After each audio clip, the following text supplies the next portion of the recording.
I went on that mountain hike in Transylvania with 5 friends from school back in the early 90s. It was late spring, maybe May, and we had been planning the trip for weeks. We were all around 16 or 17, excited to take on something more serious than our usual weekend hikes. The mountains in that part of Romania weren't the highest or the harshest, but they were vast, quiet, and isolated.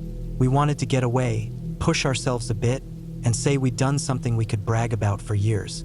We took an old bus from our town early one morning and got off near a small village that acted as a kind of gateway to the woods. The plan was to do a loop, start from the village, hike deep into the mountains, camp for a couple of nights, and then circle back. Nothing fancy. We brought light gear, some food, and a couple of maps. This was before GPS or smartphones, so once we got off the main trails, we were on our own. The first day of hiking was long but uneventful. We moved uphill steadily, the path winding between spruce trees and occasional rocky clearings. The sky stayed clear most of the day, and the air had that sharp freshness you only find up there. We joked around, shared some snacks, and kept each other going. By late afternoon, we found a flat enough patch to pitch our tents. We made a small fire, cooked some canned stew, and watched the sun go down behind the trees.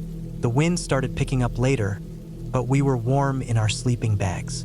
The second day was harder. We had to climb more and cross a few areas where the path had mostly faded.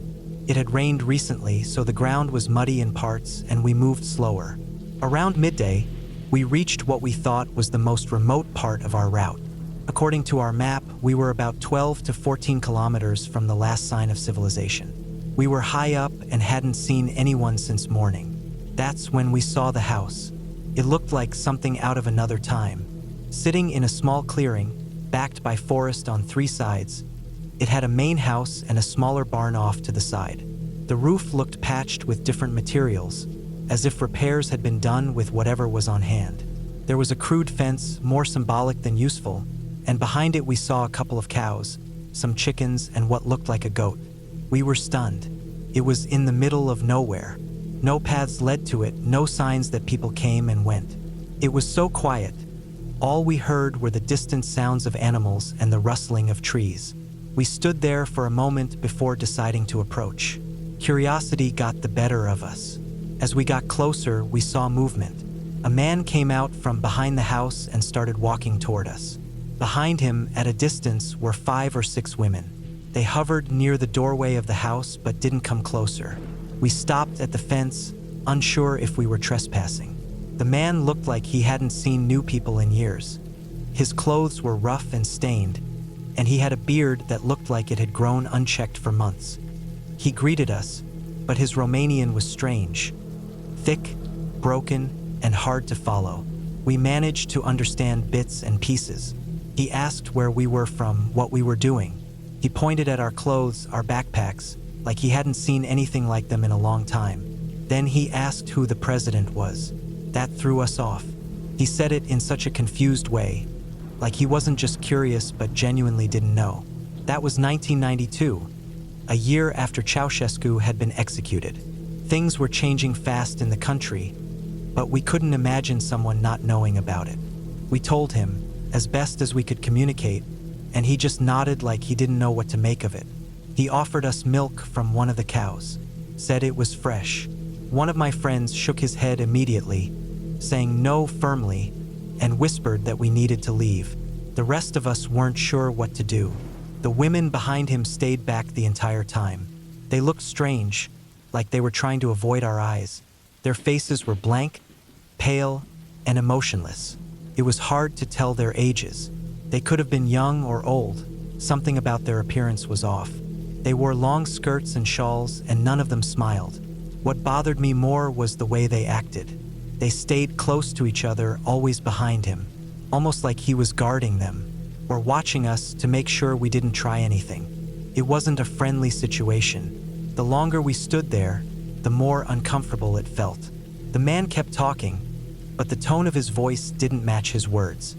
His expression didn't change much, and there was a strange intensity in his eyes. Not angry or threatening exactly, but hard, like he was studying us, figuring out what we were. After a few minutes, we said we needed to keep moving. We pointed to the sky, made a gesture that it would be dark soon. He nodded slowly, didn't try to stop us. We turned and started walking back toward the tree line. We kept our pace normal until we were out of view. Then we ran. We didn't say anything until we were deep into the forest, far enough that we couldn't see the clearing anymore. One of my friends finally said it out loud.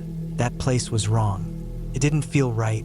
We didn't know what was going on, but we all agreed we were lucky we didn't eat or drink anything, or stay longer. We kept going for hours. By the time the sun was setting, we were exhausted. We found a place to camp, near a bend in a creek, and set up again. We didn't build a fire. We were too nervous it would be seen. That night, we took turns keeping watch. Nobody slept well. Every noise in the woods made us sit up, ears straining. A snapping branch, the wind shifting leaves. Everything felt like something following us. The next day, we pushed hard to finish the loop and get back to the village. When we finally reached the main trail again, it felt like crossing a line back into normal life. We made it to the road and flagged down a truck for a ride back to the village. We told a few locals about the house, asked them if they knew who lived up there. They just shook their heads. One older guy said nobody lived in those woods. Not for decades. Too hard to survive, he said. Bears, harsh winters, no services. We described the house and the animals. He seemed surprised, said we must be confused. But we weren't. To this day, I still don't know what we saw. Maybe it was some old, isolated family living off-grid. Maybe they had cut themselves off from the world long before the revolution. Or maybe there was something else going on, something not illegal but not right either. There was no supernatural part to it, no magic, no ghosts. But it was scarier than any of that. It felt like we had stumbled into a place that time forgot. A place where people lived by rules we didn't understand. Where things could happen and no one would know. I'm glad we left when we did.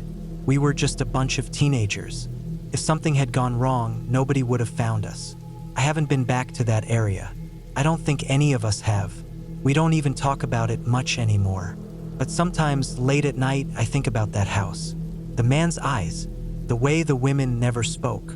And I wonder if they're still up there, living the same way, waiting for the next group of strangers to wander by. It was a Friday night, already past midnight, and I had just finished an exhausting double shift at work. I was completely drained. My eyes burned from the strain of staring at computer screens all day, and my muscles ached from sitting too long. I worked in town, but my house sat far out in the woods. No neighbors, no streetlights, nothing but dirt roads and forest all around. I liked the peace and quiet, but on nights like this, when the fog settled thick and the dark felt too heavy, that isolation could feel a bit much. As I drove, my headlights cut through the darkness like two narrow spears. There was no moonlight, and the stars were hidden behind thick clouds. The radio was off. I didn't even want music. All I wanted was to get home, take a hot shower, and collapse into bed. The last stretch of my drive was a winding dirt road through dense woods. Trees pressed close on both sides, towering over the road like silent giants. I knew every bend, every bump, every dip. I'd made this drive hundreds of times, but that night, something felt off. It wasn't anything I could explain clearly. The air just felt heavier, like the night was holding its breath. I was about a mile from my house, right at one of the sharper bends in the road, when it happened. Out of nowhere, something darted into the middle of the road. I barely had time to register it. Just a flash of red, a face twisted in terror, before I yanked the wheel to the side, skidding slightly in the loose dirt as I swerved around her. I slammed on the brakes. My heart pounded. I sat there for a second, trying to understand what I'd just seen. It was a woman, covered in blood. She'd come out of the woods screaming, arms flailing, eyes wild. I looked in the rearview mirror. She was standing in the road behind me now, shaky, like her legs might give out. I threw the car into reverse and backed up quickly until I reached her. I rolled down the window enough to hear her sobbing. She was hysterical. Her clothes were torn. Her skin was scraped and bleeding, and her face looked like she'd been through hell. I didn't even think. I opened the door and got out to help her in. She stumbled into the passenger seat, still sobbing, trying to talk, but I couldn't make out the words. I didn't ask questions. I didn't wait. I hit the gas and headed for the hospital, which was about 15 minutes back in the direction I'd come from. I wasn't about to wait out there on that lonely road. Not when someone had clearly done this to her. She kept looking over her shoulder, shaking her head, muttering something I couldn't understand. I didn't know what to do other than drive. I couldn't calm her down. I couldn't help her beyond that. I just kept checking the rearview mirror, half expecting someone to burst out of the woods after us. At one point, just before we reached the main road, I thought I saw something move in the trees. A dark figure, fast, darting between the trunks. My chest tightened, and I drove faster. I didn't see it again, but the image stayed with me. At the hospital, I pulled up to the emergency entrance and ran inside for help. A nurse saw the look on my face and rushed out with a wheelchair. The woman was barely conscious by then. Her head hung low, her breath shallow. A doctor and 2 nurses came out to help lift her into the chair. I gave them everything I knew, which wasn't much. I told them where I found her, how she ran into the road, and how she looked when I picked her up. A police officer showed up not long after. I told him the same. I asked if I could leave, and he said yes, but they might need to follow up later. I gave him my info and left. The drive back home was quiet, but I couldn't shake the feeling from earlier, that sense of being watched. The way the woman had stared into the trees as if something was still chasing her. The image of that dark figure flitting between the trees kept replaying in my mind. When I got home, I locked every door and window. I kept the lights on. I didn't sleep that night. I just sat in my living room, drinking coffee and listening for any sound outside. Every little creak or rustle set me on edge. The next morning, I called the hospital. I asked if the woman was okay. The nurse wouldn't tell me much, but she said the woman had survived and that the police were involved. Later that day, an officer came to my house. He said the woman's boyfriend had beaten her and chased her into the woods. She'd managed to break free and run until she found the road. The officer said they were looking for him, but he was still at large. They thought he might be hiding somewhere in the area. For the next few days, I barely slept. I kept my shotgun nearby just in case. I didn't go outside unless I had to. Every sound in the woods made me jump. I saw movement sometimes. Shadows in the trees, quick flashes of something dark. But it could have been anything. A deer, a raccoon, a trick of the light. But the fear stayed. The police came by again later that week. They said they'd found him. He'd been hiding in an abandoned shack a couple miles from my road. They got him without incident and he was going to jail. That helped. A little. But the memory of that night still stuck with me. It's been months now. The woman recovered. I never saw her again, but I heard from the officer that she was okay. Moved away. Started over. I still live in the same house. Still drive that same road. But I look a little closer at the trees now. I slow down at that curve. I keep an eye out. Sometimes, when I close my eyes, I see her again, bursting out of the woods, bloodied and terrified. And I remember that moment of hesitation, that second when I wasn't sure what I'd seen. And I wonder what would have happened if I hadn't stopped. I'm glad I did, but it still haunts me, because out here in the middle of nowhere, help is far away. And sometimes, the only thing between someone and their worst nightmare is a stranger passing by on the road. That night changed how I see things. The woods aren't just trees and quiet anymore. They're hiding places. They're places where terrible things can happen, unseen. I'll never look at that stretch of road the same way again. Not because of what I saw, but because of what could have happened if I just kept driving. It was a Thursday night, or technically Friday morning, just past 2 a.m. I had stayed late at the shop trying to finish some paperwork that had been piling up all week. I ran a small auto repair business just outside of town, and on slow weeks I did a lot of the admin myself. By the time I finished, everything was quiet. The roads were dead, not a soul in sight. I lived about 35 minutes from the shop, way out in the country. My house sat on a narrow 2-lane road surrounded by thick woods. No streetlights, No neighbors for at least half a mile in either direction. It was quiet, which I usually liked. Peaceful. The drive home was routine. I knew the road by heart. I could have driven it blind. The woods pressed in on either side of the asphalt, especially that last stretch, just about a mile before my driveway, where the trees seemed to grow right up to the road's edge. That part always felt darker, like the headlights couldn't quite cut through it. I'd seen deer there before, and once, years ago, a black bear. I was thinking about what I still had to do the next day, barely paying attention, when I saw her. She came out of the woods fast, right out of the trees on the right side of the road. At first I thought it was an animal, a deer maybe, but then I saw her arms flailing and the shine of her skin in the headlights. She was barefoot, covered in blood. She ran straight into the road and threw up her arms. I swerved hard left to avoid her. My tires hit the gravel shoulder and I fought the wheel to stay out of the ditch. I got the car under control, skidded back onto the road, heart slamming, and slammed on the brakes about 50 feet down. My mind was racing. I could still see her in the mirror, standing there in the middle of the road, bent slightly forward, hands on her knees trying to catch her breath. She looked like she'd come straight out of a nightmare. I backed up fast, rolled down the passenger window and reached over to unlock the door. She yanked it open and climbed in without hesitation, still breathing heavy. Her clothes were torn, her face was bruised, and she had blood on her arms, hands, even her thighs. Some of it looked fresh. I didn't ask questions. I didn't say a word. I threw the car in drive and took off. I could feel her shaking beside me. She kept looking over her shoulder, eyes wide like she expected someone to burst out of the trees at any second.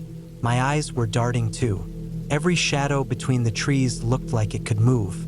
I drove fast, really fast, for about 15 minutes before I finally pulled over in a gas station parking lot next to a payphone and called 911. Cell signal was sketchy that far out, and I didn't want to lose a call halfway through.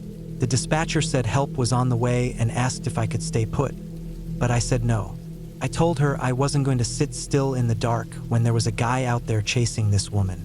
I told her we were heading to the hospital in town and they could meet us there. It was another 20 minutes to the ER.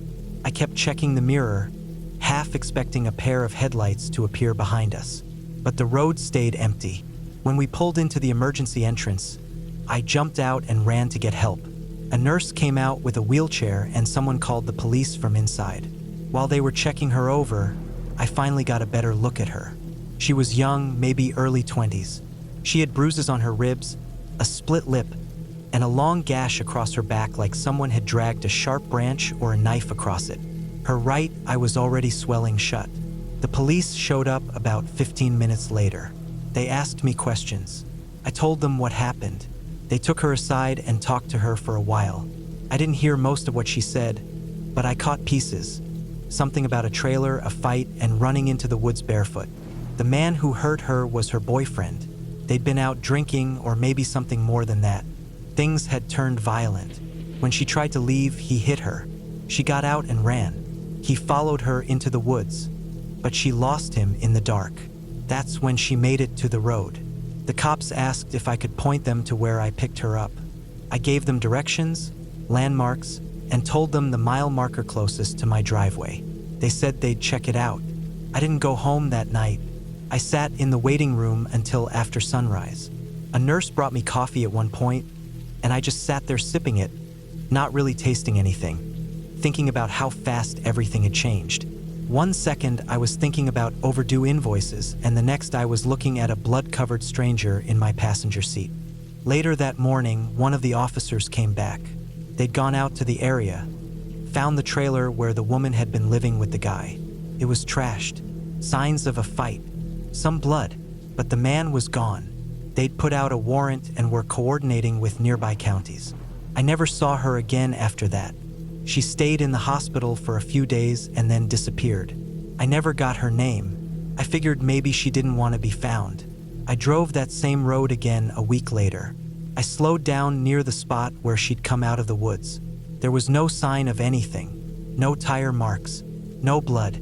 The woods were back to being quiet, still like nothing had ever happened. But every time I drove that stretch after dark, I couldn't shake the feeling. The way she'd looked, the panic in her eyes, the sound of her feet on the pavement. I could still hear it when I lay in bed at night. What shook me more than anything was how close it had all been. A minute later, a mile earlier, I wouldn't have seen her. She would have been out there alone. Maybe he would have caught her. Maybe he did catch her later. I don't know. People talk about how the woods can feel eerie, how they have eyes, how you can get lost in them. But I'd always thought that was just stories. After that night, I stopped thinking that way. It's not the trees that make it scary. It's what people bring into them. The violence, the desperation, the things they think no one will see. The woods didn't scare me before, but they do now, because I learned that even the middle of nowhere isn't far enough to escape what some people are willing to do. I still live in the same house. I still run the same shop. But now I drive a little slower when I'm coming home at night. I keep my doors locked, and I keep a flashlight in the car just in case. And every time I pass that stretch of woods, I look, just to make sure no one's running for their life again, because I don't ever want to be too late. I never used to be the type to scare easy. I grew up around woods, spent my childhood climbing trees, getting lost on purpose, sleeping out in tents on summer nights where the only sound you'd hear were the crickets and the wind high up in the canopy. I knew the woods, or at least I thought I did. That changed 2 years ago, when I went solo camping in a place I'd only heard about from a guy I worked with. He was into hunting, real backwoods kind of guy, and he told me about the stretch of forest up in the hills northeast of town. It wasn't part of any marked trails, wasn't listed on any of the local park maps. Just hundreds of acres of mostly untouched woodland. Said it was good for deer tracking and real quiet.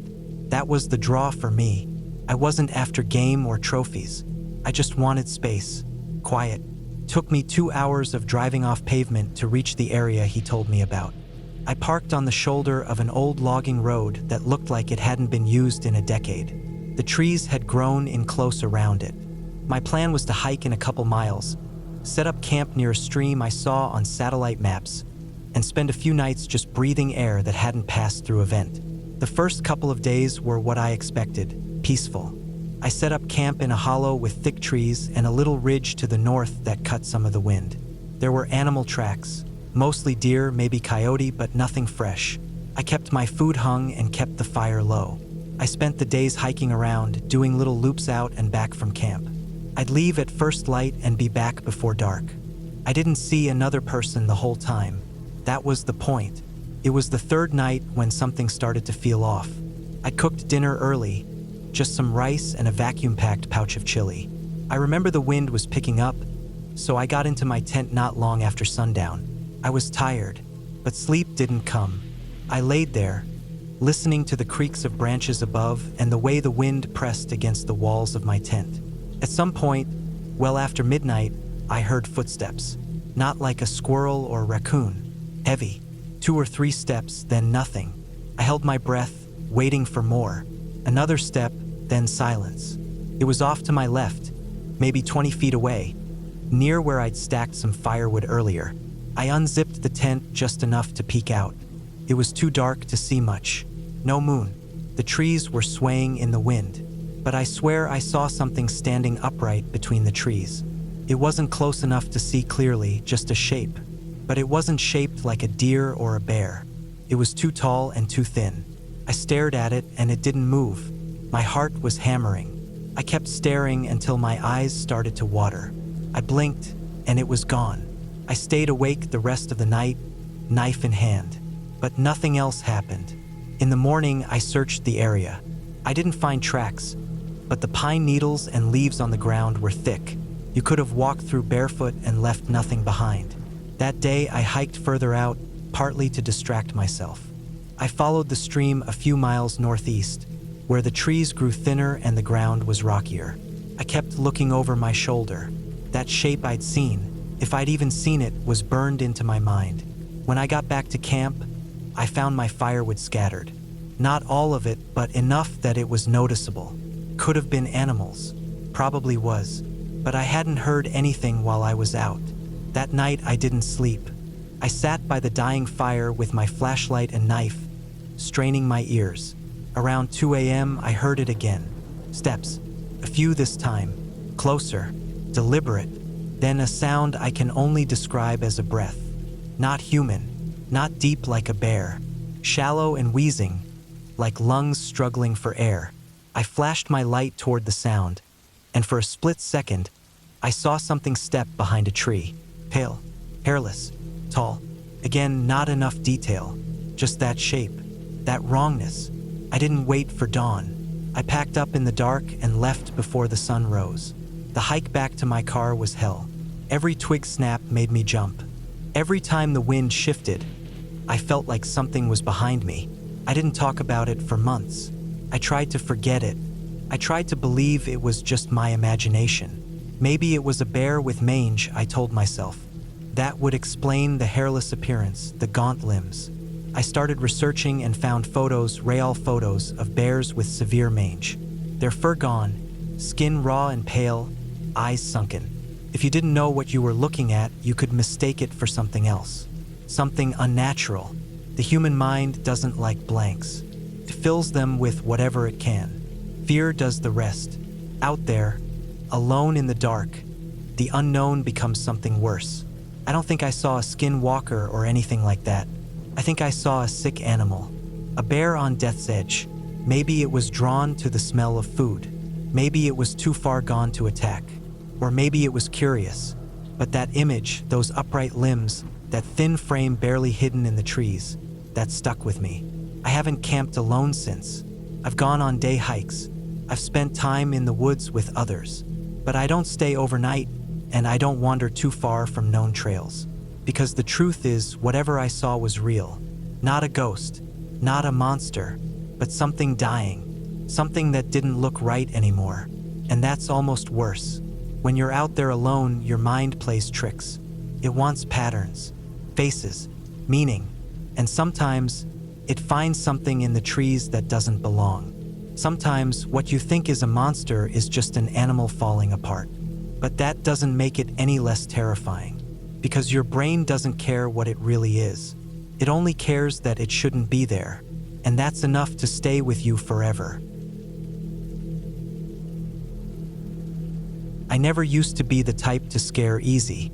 I grew up around woods, spent my childhood climbing trees, getting lost on purpose, sleeping out in tents on summer nights where the only sound you'd hear were the crickets and the wind high up in the canopy.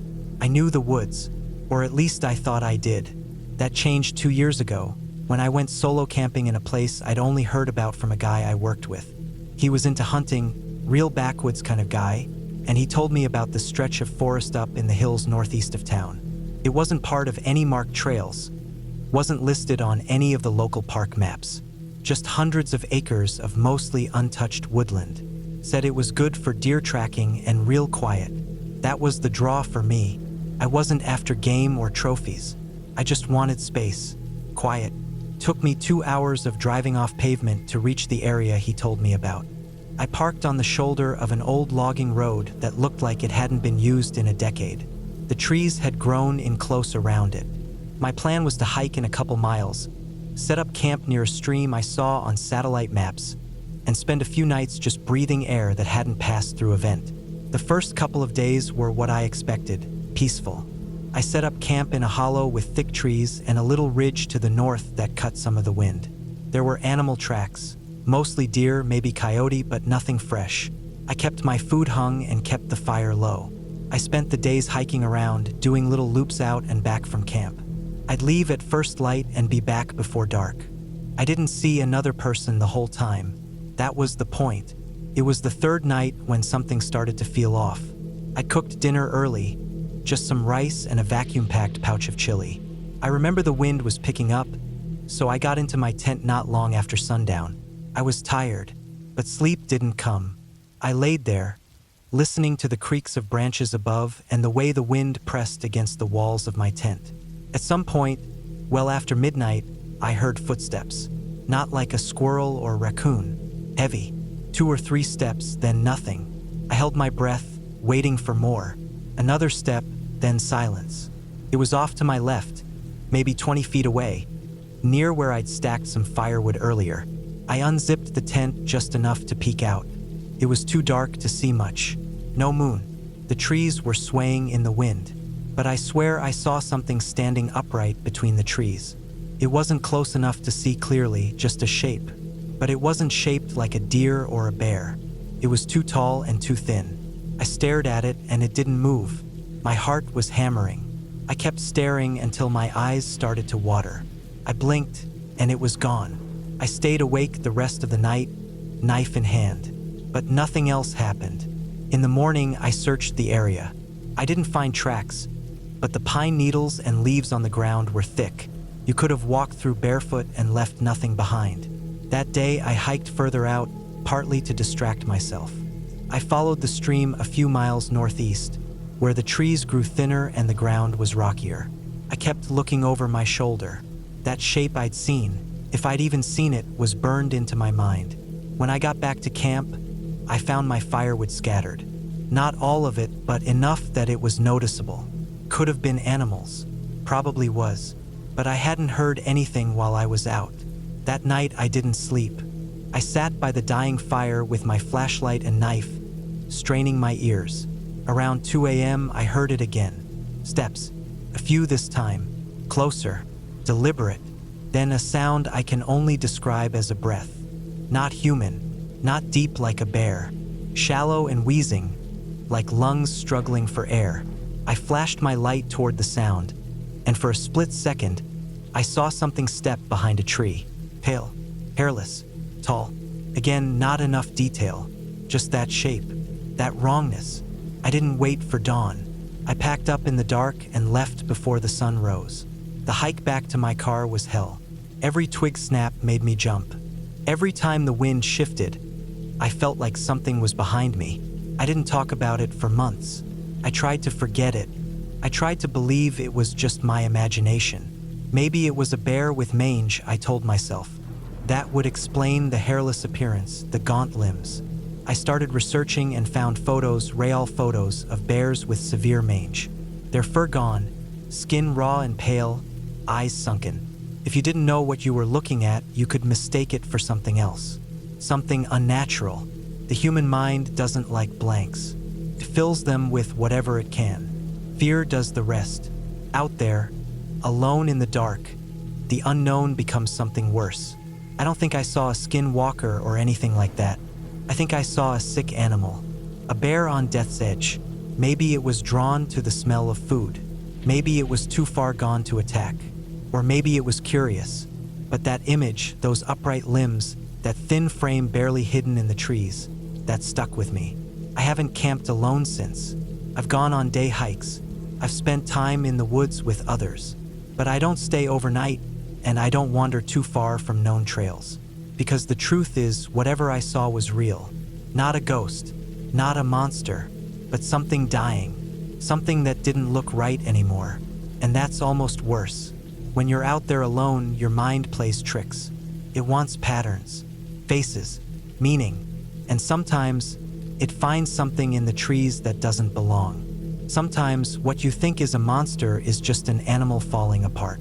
But that doesn't make it any less terrifying, because your brain doesn't care what it really is. It only cares that it shouldn't be there, and that's enough to stay with you forever. I went out to that part of the forest because I wanted to be alone. That was the truth of it. I didn't have some dramatic reason or big event behind it. I just got tired. Tired of people. Tired of the noise. Tired of obligations. I'd been working a job I didn't like, in a town I didn't care for, surrounded by folks I didn't feel connected to. So I saved up some time off, packed up my gear, and drove out to the national forest where I'd gone a couple times in college. It was one of those places that not many people bothered with. No cell signal, barely any marked trails, and way off any highway. It was just quiet out there. That's what I wanted. The drive took about 6 hours. I started early in the morning and got there just after lunch. I parked at one of those tiny, forgotten pull-off spots off an old forest road. Barely a signpost there anymore. The trail wasn't really a trail, just a narrow path people had used over time. I had a topo map, an old one I'd laminated years ago. and I figured I could find my way just fine. I was planning to be out there for 4 or 5 days, maybe longer if I felt like it. I had enough food, a water filter, stove, tent, everything. The first day was normal, peaceful even. I hiked in about 6 or 7 miles, deep enough that I didn't think I'd see anyone else, and I set up camp in a clearing near a little stream. There was a flat patch of ground under some tall pines and a good supply of dry wood. I pitched my tent, gathered firewood, cooked some instant rice and beans, and sat by the fire until the sun went down. The only sounds were the wind in the trees and the water in the stream. I remember thinking, this is exactly what I needed. The next day I went exploring. I packed a small day pack with food, water, and a compass and hiked out away from camp. I was trying to get up to a ridge I remembered from a hike years back. It had a wide view of the forest below, the kind of spot where you can just sit and look out for miles. I got turned around a bit. It's easy to do in those woods, but eventually I found the ridge, sat down, ate a granola bar, and just soaked it in. It was quiet again, maybe too quiet. That was the first time I felt it. Not heard anything, really, just a feeling, like I wasn't alone. But I didn't see anyone, didn't see anything even, just the thick trees and the dark undergrowth between the trunks. I brushed it off. I was in my own head, I figured. Been too long around too many people. Probably just not used to the silence. I got back to camp before dark. Cooked again. Fire was low, but steady. I kept hearing what I thought were small animals moving through the brush. Squirrels, raccoons, maybe even a deer. Nothing that made me worry. That night I slept hard, body tired from the hike. Day 3 is when things changed. I went north that day just to see what was up there. The map showed some older logging roads from decades ago. I found one mostly overgrown and followed it a while. It started feeling off the deeper I went. I know how that sounds, but it's true. It wasn't anything I saw or heard.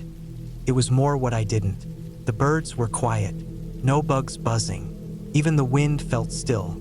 The air was thick, even though it wasn't hot. Heavy, like it had weight. I remember stopping and just standing there, listening. Nothing. Not a branch cracking, not a bird chirping. Just stillness. My skin prickled. I turned around and started heading back. That's when I saw it. It was standing maybe 40 yards back, just off the trail in the trees, not moving. At first I thought it was a person. It was upright, human-shaped, pale skin or what looked like skin, long limbs, thin, way too thin. But the longer I looked, the more it didn't look right. The arms were too long, the legs too bent. The head was wrong too.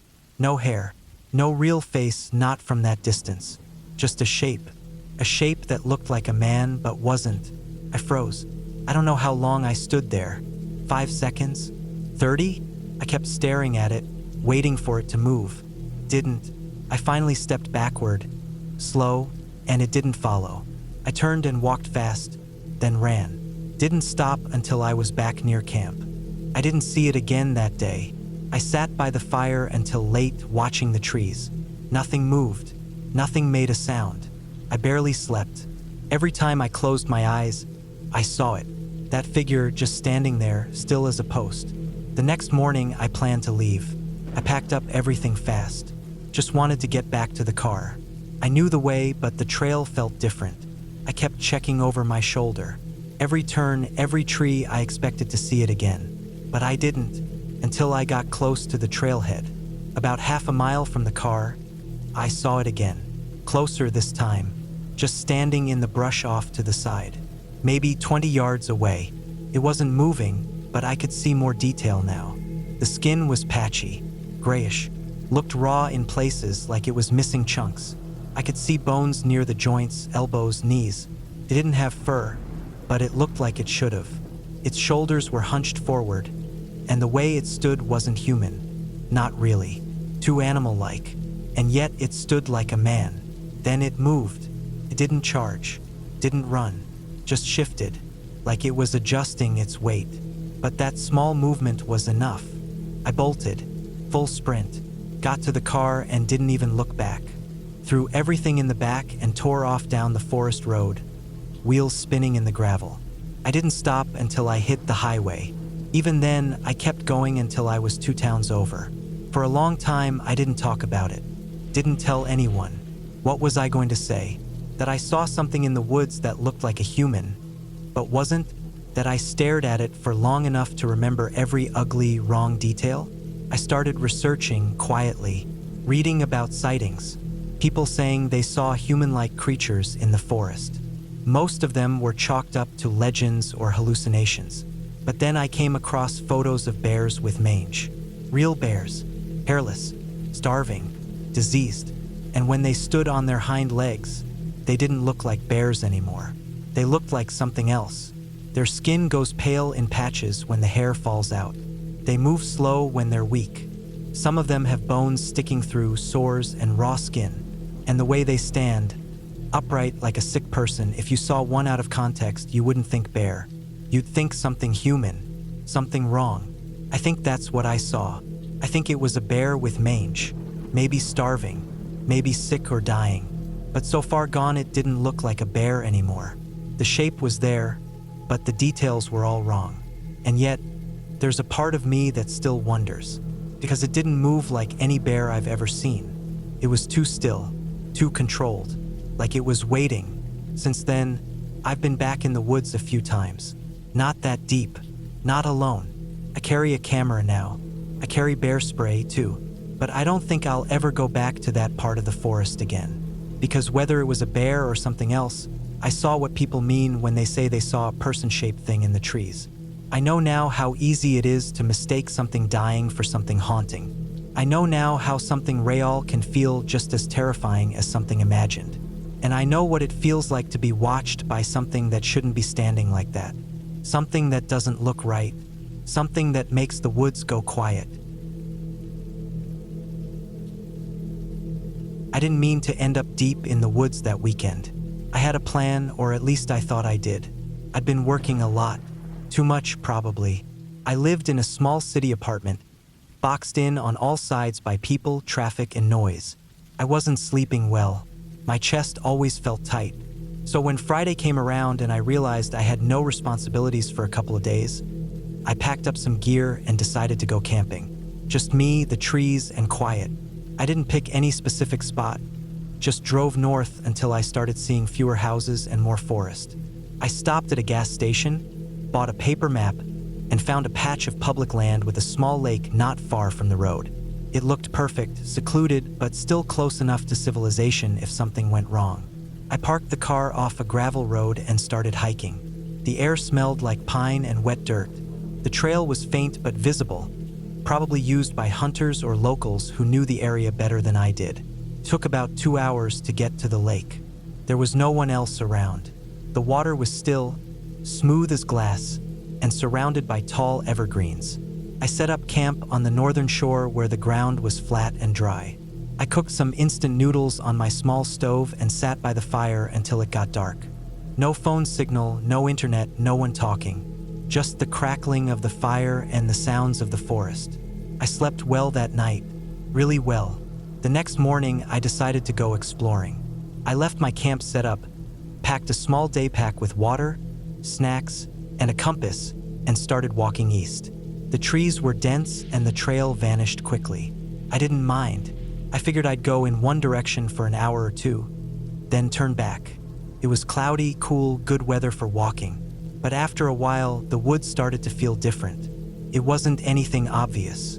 The trees were still trees. The ground was still mossy and uneven. But it got quieter. Too quiet. Even the birds seemed to have gone somewhere else. I kept walking, thinking I just imagined it. That's when I found the clearing. It was sudden. 1 minute I was pushing through brush. The next I was standing in a wide open space with no trees at all, maybe 200 feet across. The grass was short and yellowed, like it hadn't seen much sun. I stopped at the edge. Something about it didn't feel right. There was something in the middle of the clearing. I walked closer. It looked like a pile of wood at first, but when I got within 20 feet, I saw that it was a cage. A wooden cage, maybe 8 feet tall and 5 feet wide. Built by hand, rough, uneven, nailed together with rusted metal spikes. Inside the cage was a shirt, just a shirt, faded plaid, crumpled up in the corner like someone had thrown it in there and walked away. No blood, no bones, no signs of struggle. Just the shirt. I backed away.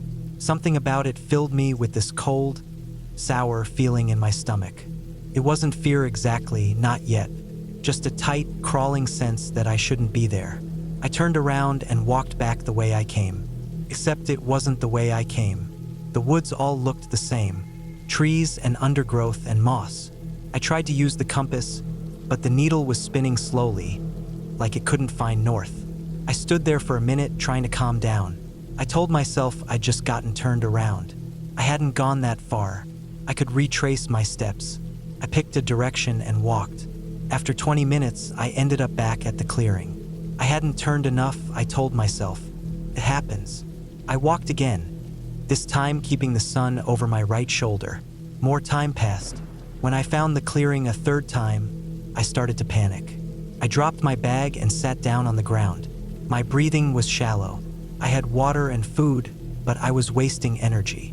I needed to think. I marked the spot on a tree with my knife and chose a completely different direction. I walked in a straight line. I kept my eyes open for landmarks, broken branches, anything that could help me find my way. But no matter what I did, I kept ending up at the clearing. Hours passed. The sun was going down. I started shouting even though I knew it was useless. No one was around. I hadn't seen a single person since I left my car. My throat got raw. I stopped shouting and started walking faster. I don't know how many times I passed that same cage. I stopped looking at it. I didn't want to know if the shirt was still there. At one point, I tried destroying it, but the wood was solid and the nails were deep. I gave up. I slept that night under a tree. I had no tent, no sleeping bag, just my jacket and the ground. I kept waking up, thinking I heard something moving nearby. Small sounds, twigs snapping. I didn't see anything. Maybe animals, maybe not. By the second day, I was running low on water. I knew I needed to find my way back to the lake. If I could get to the lake, I could follow the shoreline to my camp. But I couldn't find it. The trees were all wrong. The land kept sloping in directions I didn't remember. I walked all day without seeing anything familiar. On the third morning, I found something else. It was a knife, not mine. A big hunting knife stuck into the trunk of a tree. The blade was rusted, but the handle looked new, wrapped in leather. I looked around. Nothing else. Just the knife. I kept walking. I felt like I was being watched. The feeling stayed with me all day. I didn't eat. My stomach was tight, my legs were sore, and the blisters on my feet had burst. I kept going. That night, I didn't sleep. I found another cage the next morning. This one was smaller, maybe 4 feet tall, built the same way. Inside was a boot, just one, caked in dried mud. No blood, no signs of violence. Just the boot. I ran. I don't know how far I ran. My lungs burned, my legs gave out, and I collapsed in a heap.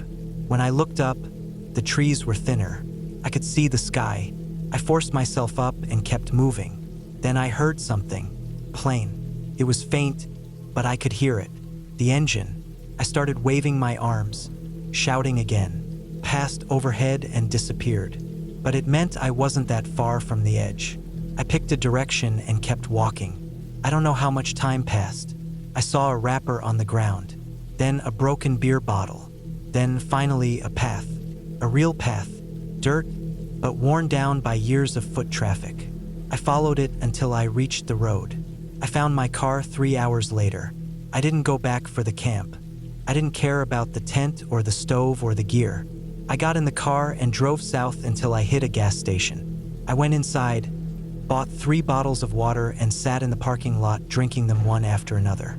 I didn't tell anyone what happened. That was 3 years ago. I haven't gone camping since. I won't go near woods if I can help it. I don't know what I found out there. I don't know if it was something unnatural or just something human and cruel hiding deep in the forest. I only know that it was real. A few months back, I looked at a satellite map of the area. I tried to find the clearing, tried to find the lake. Couldn't. Not even a trace. The road I parked on didn't seem to lead anywhere. It just ended in a mess of green. I don't know how to explain it. I don't care to. All I know is that something is out there. And if you walk too far into those trees, if you take the wrong trail or step off the path, you might not come back. And if you do, you won't come back the same. I don't usually take risks. I'm the kind of guy who double-checks locks before bed, keeps a flashlight in the glove compartment, and reads reviews before trying a new restaurant. But last fall, I did something out of character. I went on a solo hiking trip deep into a national forest I'd never been to before. I wanted to unplug, clear my head, and maybe prove something to myself. I got a little more than I bargained for. It started out as a simple plan. 4 days in a remote part of the forest with no marked trails, just a GPS, a compass, some paper maps, and the basics in my pack. I'd read about this area in an old hiking forum. It wasn't popular, probably because it didn't have any major landmarks or lookout points. Just miles of trees, creeks, and hills. That was perfect for me. I wanted silence. I wanted isolation. The drive out was long, over 5 hours from the city. I parked on the shoulder of a rarely used logging road that barely showed up on Google Maps. There were no other vehicles around. No signs, just the hum of wind through the trees and the occasional chirp of birds. I locked my car, tightened my pack, and started walking. The first day was peaceful. The air was crisp, with that cool, piney smell that fills your nose and makes you feel clean inside. I followed a dry creek bed into a thick part of the forest. There wasn't much underbrush, so it was easy going. I passed the occasional animal track, deer mostly, maybe raccoons or coyotes. I didn't see anyone, didn't hear any distant traffic or airplanes. It felt like I was stepping into another world, one that didn't know or care what year it was. By late afternoon, I found a nice spot to camp. A small flat clearing surrounded by tall pines, about 30 yards from a slow-moving stream. I pitched my one-man tent, collected some dead branches for a fire, and cooked a simple meal on my camp stove. Canned beef stew, some crackers, and an orange. The sun dipped below the treetops fast, and by 7, it was nearly dark. I sat by the fire for a while, listening to the nighttime forest come alive. Crickets, frogs, the soft rustling of leaves in the breeze. When I turned in for the night, I lay there with my headlamp off, just listening. It was quiet in a way you don't get near cities. Even with all the nighttime sounds, there was a deeper silence under it. It made my ears feel sharp, like they were straining for something. Eventually, I dozed off. Sometime after midnight, I woke up. No particular reason, just that kind of alert wakefulness that creeps in when your body knows it's not at home. I lay still, listening. I didn't hear anything alarming, just the usual insect hum and distant frog croaks. But I did notice something odd. No wind. The branches were still. It was the kind of stillness that made you feel exposed, like something might be watching even if you couldn't see it. I told myself I was just jittery from the change in environment. I rolled over and tried to sleep. I must have nodded off again because the next thing I remember was morning sunlight filtering through the tent. Day 2 was uneventful. I hiked deeper, staying close to the stream. I saw some deer off in the distance, and once I caught sight of a fox darting through the trees. Around midday, I found a patch of wild mushrooms and stopped to take some photos. I didn't need any. I'm not that stupid, but I liked the look of them. I made it a point to take notes and mark my route on the paper map. Felt good to be in control. That evening, I camped near a split in the stream where the water ran faster. The sound was louder here, and oddly enough, that helped me sleep better. The white noise covered up all the little nighttime creaks and snaps that had kept me on edge the night before.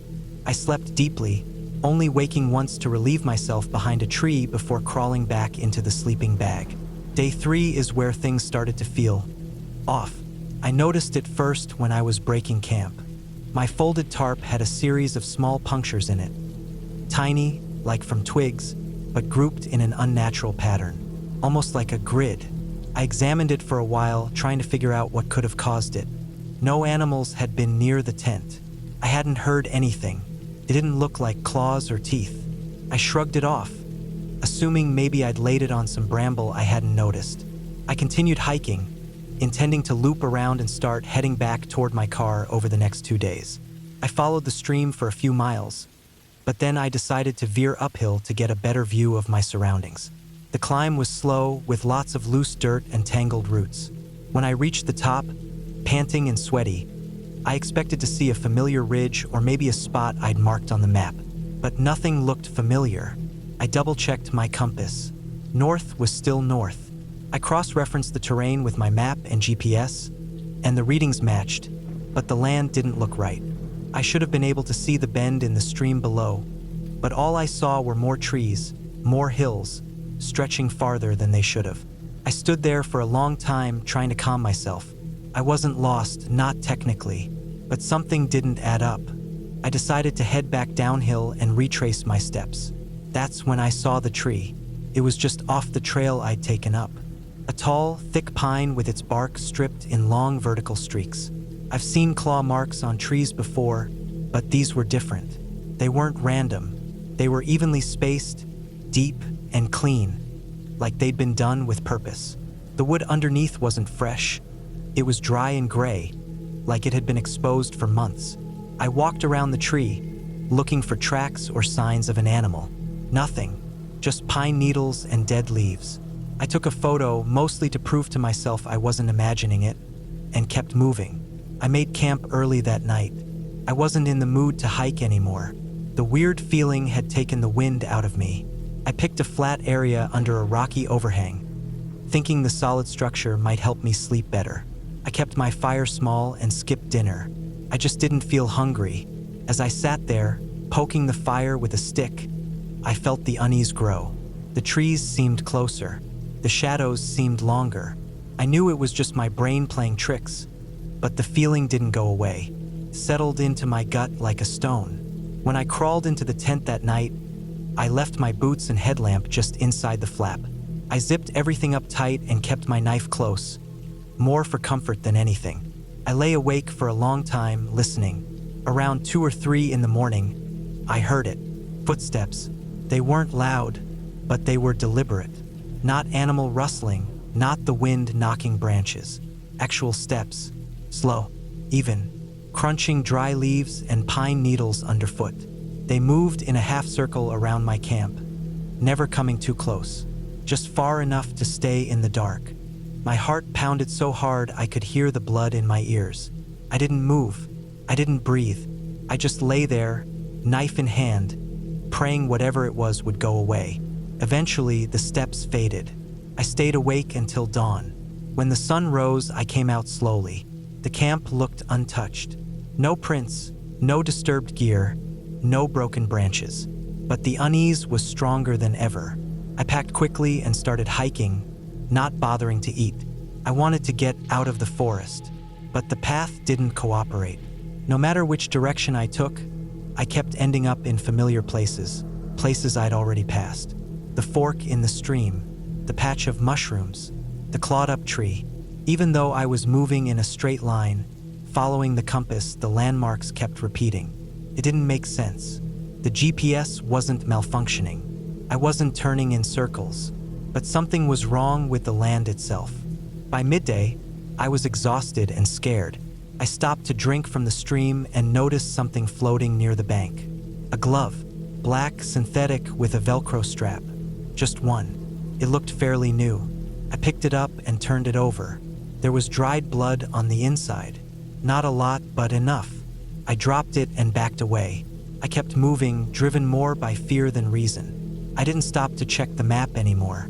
I didn't rest. I just kept going. Around dusk, I reached a clearing I hadn't seen before. It was wide, with a flat grassy floor and a ring of trees around it. In the center stood a structure, a wooden platform maybe 4 feet off the ground with stairs leading up and no railing. It looked like the beginning of a treehouse or a hunting blind that had never been finished. There was no roof, just a rectangle of planks. I didn't want to go near it, but something about it made me stop. I approached slowly. The wood was old and weathered, but the nails looked recent. There were scuff marks on the steps, fresh. And in the center of the platform was something I'll never forget. A folded tarp, identical to mine, with the same grid of tiny punctures. I ran. I didn't look back. I didn't stop until I couldn't breathe. I don't know how far I went. I just know that when I finally collapsed behind a fallen log, the last light of the sun was gone and the forest was black again. That night, I didn't set up camp. I didn't make a fire. I lay behind the log with my pack clutched to my chest and my knife in my fist. I must have drifted in and out of sleep,